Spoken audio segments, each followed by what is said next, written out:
Oke, aku baca aja lah.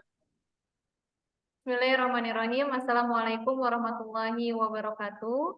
Perkenalkan kami di sini dari kelompok satu ingin menyampaikan terkait dengan rancangan media pembelajaran eh, terkait tugas pengembangan e-learning yang diampu oleh dosen Profesor Dr. Agus Suyatnya MSI. Ada saya sendiri, Ade Rizka Fitria dengan NPM 22230250006 dan ada Mbak Vidi Ayu Winingdia dengan NPM 22230250005. Materi yang kami ambil di sini yaitu terkait dengan materi struktur dan fungsi jaringan tumbuhan yang ada pada kelas 8 SMP. Kompetensi dasar yang kami gunakan di sini yaitu mengambil KD 3.4, yaitu menganalisis keterkaitan struktur jaringan tumbuhan dan fungsinya serta teknologi yang terinspirasi oleh struktur tumbuhan.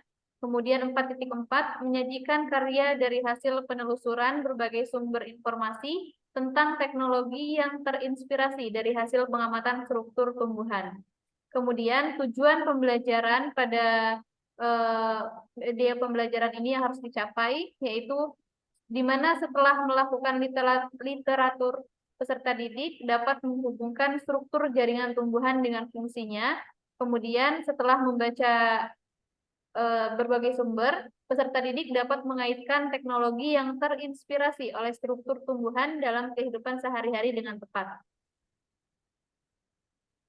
Kemudian untuk IPK atau indikator pencapaian kompetensi, yaitu ada 3.4.2, yaitu mengidentifikasi struktur jaringan tumbuhan dan fungsinya. Kemudian 3.4.3, yaitu menjelaskan fungsi jaringan tumbuhan. Kemudian 3.4.4 menghubungkan struktur jaringan tumbuhan dengan fungsinya. Kemudian 3.5 mengamati fungsi jaringan pada tumbuhan dengan melakukan praktikum. Dan yang terakhir itu ada 4.3.1, yaitu menyajikan data berdasarkan hasil pengamatan struktur jaringan tumbuhan.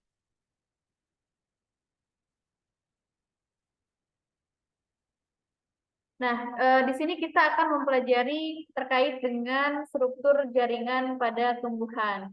Kita ketahui bahwa Tuhan Allah Subhanahu wa Ta'ala telah menciptakan segala sesuatu yang ada di muka bumi ini dengan menurunkan air hujan dari langit, di mana hal tersebut terdapat dalam Quran Surat Al-An'am ayat 99, yang artinya, dan dialah yang menurunkan air hujan dari langit, lalu kami tumbuhkan dengan air itu segala macam tumbuh-tumbuhan. Maka kami keluarkan dari tumbuh-tumbuhan itu tanaman yang menghijau. Kami keluarkan dari tanaman yang menghijau itu butir yang banyak. Dan dari mayang kurma mengurai tangkai-tangkai yang menjulang dan kebun-kebun anggur, dan kami keluarkan pula zaitun dan delima yang serupa dan yang tidak serupa. Perhatikanlah buahnya di waktu pohonnya berbuah, dan perhatikan buahnya lah pulalah kematangannya. Sesungguhnya pada yang demikian itu adalah tanda-tanda kekuasaan Allah bagi orang-orang yang beriman. Nah, jadi di sini ini adalah salah satu bukti bahwa Allah Subhanahu wa Ta'ala telah menciptakan segala sesuatunya atau menumbuhkan tanaman dengan menurunkan air dari langit. Next, Mbak. Nah, kemudian apa yang dapat Anda lihat, Anda ambil dari gambar di bawah ini? Kita lihat bahwa di sini ada sebuah gambar ilustrasi berupa pohon yang eh, begitu apa namanya, air bisa meresap ke dalam tumbuhan tersebut. Nah, bagaimana sebenarnya air bisa meresap ke dalam tumbuhan tersebut? Yaitu karena adanya jaringan ataupun sel-sel dalam tumbuhan tersebut yang menyebabkan kenapa tumbuhan itu bisa mengalami pertumbuhan ataupun perkembangan seperti itu. Contohnya di sini ada H2O masuk ke dalam akar, kemudian membuat tumbuhan tersebut tumbuh dan berkembang sehingga bisa melakukan fotosintesis, di mana hasil dari fotosintesis itu dapat digunakan untuk makhluk hidup tumbuh dan berkembang, yaitu yang sering kita pakai adalah oksigen.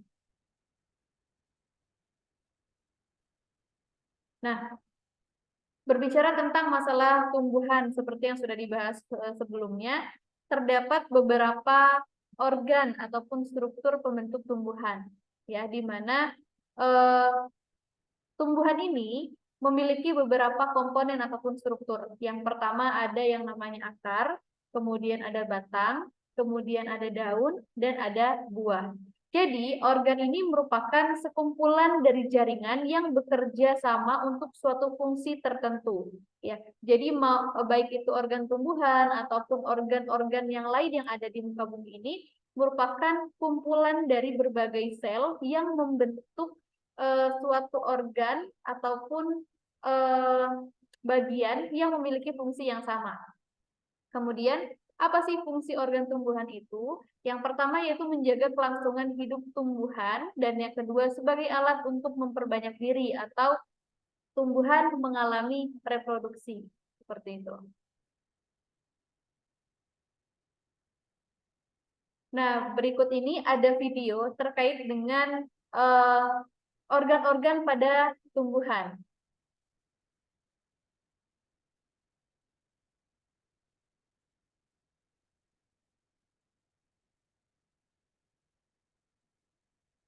Dikenalkan bahwa di dalam suatu organ tumbuhan ada yang namanya bunga, kemudian ada yang namanya batang, akar, dan juga daun.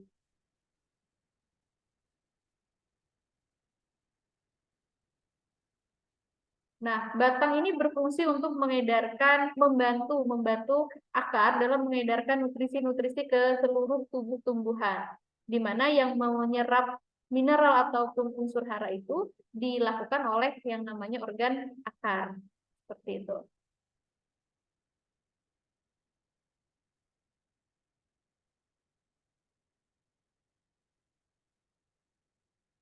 Nah, ini juga ada video terkait dengan eh, bagian-bagian ataupun struktur dari tumbuhan, bagaimana tumbuhan itu bisa mengalami pertumbuhan juga perkembangan karena di dalamnya terdapat yang namanya jaringan tumbuhan.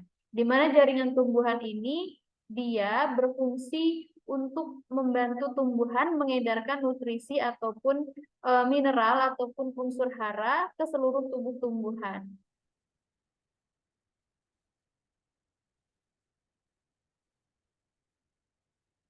Berikutnya adalah jaringan tumbuhan. Nah, untuk em, mengawali materi jaringan tumbuhan ini, kita harus melihat dulu video berikut ini.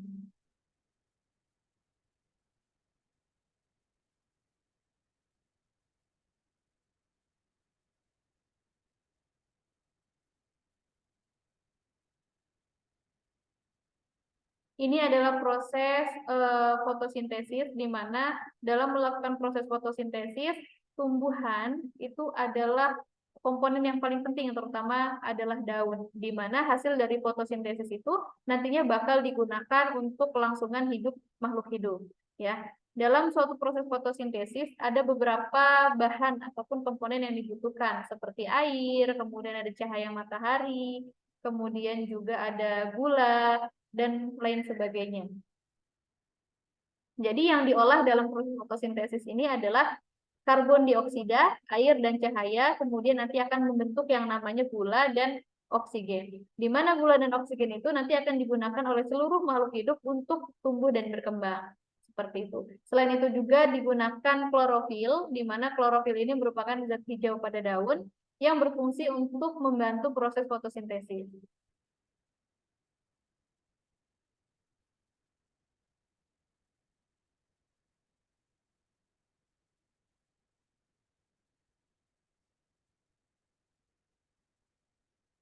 Nah, ini juga merupakan salah satu video yang menjelaskan bahwa setiap tumbuhan itu memiliki yang namanya jaringan tumbuhan. Di mana jaringan tumbuhan ini dibedakan menjadi dua. Ada yang namanya jaringan meristem dan ada yang namanya jaringan dewasa. Jaringan meristem ini merupakan jaringan yang masih aktif membelah. Biasanya dia ada di ujung-ujung akar ataupun di ujung-ujung batang ataupun daun. Berikutnya akan dijelaskan oleh Mbak Vidi. selanjutnya akan saya jelaskan. Sudah jelaskan bahwa jaringan itu dibagi menjadi dua, yaitu ada jaringan meristem dan jaringan jaringan dewasa. Yang pertama itu ada jaringan meristem, di mana jaringan meristem itu adalah jaringan yang tersusun atas sel-sel yang aktif mengalami pembelahan, memiliki kemudian karakteristiknya itu dia itu memiliki dinding sel yang tipis, kemudian di sini tuh dia banyak sitoplasmanya, kemudian nukleusnya itu terlihat sebenarnya besar-besar ketika di bawah mikroskop, kemudian tersusun sel yang rapat dan tidak memiliki vakuola, di mana letak jaringan meristem itu nah ada eh, di ujung ya, di ujung batang dan di ujung akar. Nanti akan ada penjelasan selanjutnya. Di mana eh, setelah mengetahui jenis-jenis jaringan meristem itu dibedakan menjadi dua berdasarkan asal terbentuknya. Ada meristem primer dan meristem sekunder. Nah, ini meristem primer adalah jaringan yang berkembang langsung dari sel-sel embrionik atau promeristem, di mana aktivitas pembelahan sel eh, itu nanti akan menjadi pertumbuhan primer, di mana pertumbuhan primer itu menyebabkan si tumbuhan itu menjadi bertambah tinggi dan bertambah panjang. Di mana letaknya? Dia itu ada di ujung atau pucuk tumbuhan, ada di ujung batang dan di ujung akar. Ini untuk di ujung akarnya dan ini untuk di ujung batangnya seperti itu. Nah, selanjutnya itu ada meristem sekunder. Di mana meristem sekunder itu jaringan meristem yang sel-sel penyusunnya itu dari jaringan dewasa, tetapi dia itu kembali bersifat meristematik sehingga dari aktivitas pembelahan ini menyebabkan pertumbuhan sekunder, di mana pertumbuhan sekunder itu menyebabkan, nah ini menyebabkan batangnya itu menjadi bertambah besar. Dan letaknya itu di mana? Dia itu ada di bagian kalau kita melihat di mana sih sebenarnya pertumbuhan merisem itu dapat dilihat gitu, dapat terlihat pada nanti pada pertumbuhan kambium, di mana yang mengalami pertumbuhan kambium ini adalah jenis-jenis tumbuhan dikotil dan gimnospermae atau bisa dikatakan adalah tumbuhan tingkat tinggi seperti itu. Nah, jadi ini adalah struktur dari bisa kambiumnya. Nah, di bagian kambiumnya ini nanti ada pertumbuhan primer, pertumbuhan sekunder, pertumbuhan primer, pertumbuhan yang itu nanti ada yang maksudnya ada yang ke dalam dan ada yang keluar yang menyebabkan batangnya itu bertumbuh menjadi besar. Sehingga kenapa menyebabkan si tumbuhan tinggi, tumbuhan yang besar itu nanti mempunyai lingkar tahun. Nah, seperti ini terlihat lingkar tahunnya yang garis-garisnya yang berwarna yang berbeda-beda. Ini menunjukkan sebenarnya berapa lama tumbuhan itu sudah tumbuh seperti itu. Ini untuk jaringan meristem sekunder. Selanjutnya, adakah yang tahu jenis-jenis jaringan dewasa? Nah, jenis jaringan dewasa itu ada empat. Ada jaringan epidermis, jaringan parenkim, jaringan penyokong, dan jaringan pengangkut. Di mana jaringan dewasa atau jaringan permanen itu jaringan yang tersusun atas sel-sel yang tidak lagi aktif mengalami pembelahan. Di mana berasal dari sel-sel jaringan meristem yang telah berdiferensiasi dan terspesialisasi membentuk struktur dan fungsi tertentu. Yang pertama itu ada jaringan epidermis. Epidermis itu disebut juga sebagai jaringan pelindung karena dia terletak di paling luar dari empat jaringan tersebut. Kemudian dari karakteristiknya itu terdiri dari sel selapis, kemudian ya dia eh, dari gambar ini di sini adalah jaringan eh, epidermis. Dia itu hanya tersusun selapis. Selnya itu rapat tanpa ruang antar sel. Kemudian dia itu juga memiliki vakuola. Kemudian tidak ada kloroplas dan juga dapat dilapisi kutikula, di mana di bagian epidermis itu terdapat derivat epidermis ya nanti eh, dia itu bisa membentuk ini trikoma, kemudian nanti ada stomata. Nah, itu dari eh, bagian jaringan epidermis.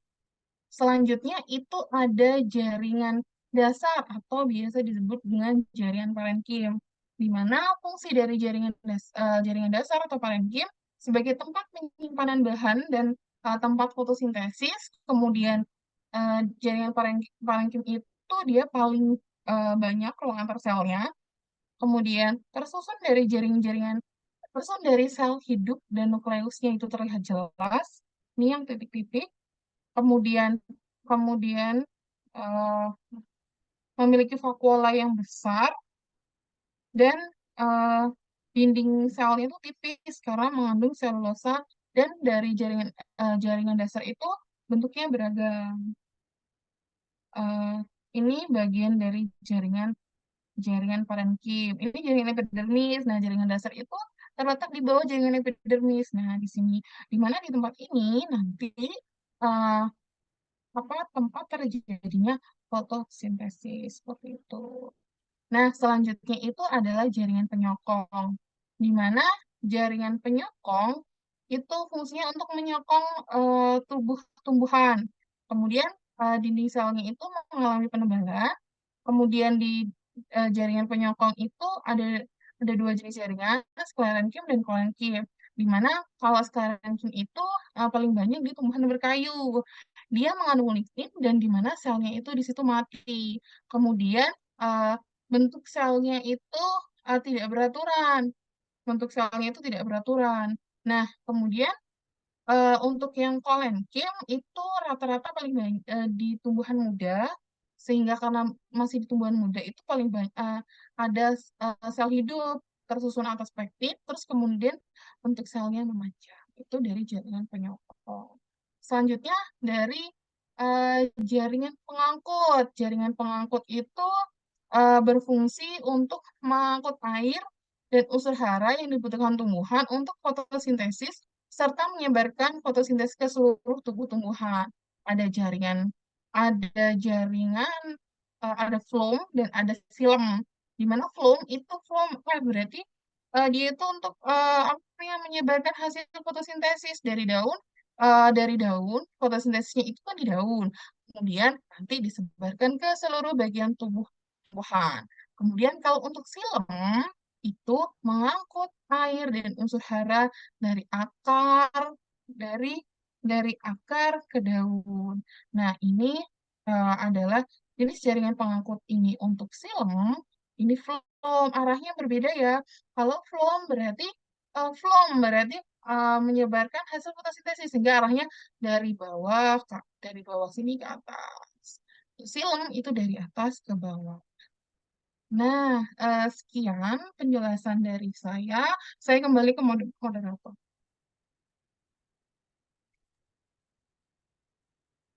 Baik, Alhamdulillah sudah selesai penyampaian materi dari kami terkait dengan materi struktur jaringan tumbuhan.